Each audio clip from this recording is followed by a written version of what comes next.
Stump है, क्योंकि अगला पैर जो है वो फेंकते हैं बाहर की तरफ। शिवम दुबे तो उसी को टारगेट करने का इरादा था यहाँ पे क्लिन का।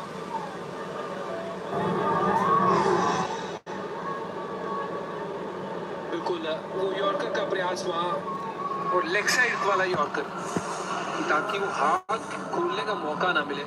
50 रन की पार्टनरशिप मात्र दूर है। मोरिए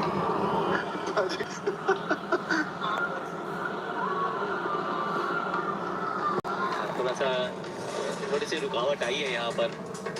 बाल के स्क्वायर के मुकाबले अगला मुकाबला एक्चुअली यही होगा साउथ अफ्रीका के सामने। जिम्बाब्वे को खेलने के लिए हम चेन्नई जाएंगे और फिर जाएंगे द सिटी ऑफ जॉय।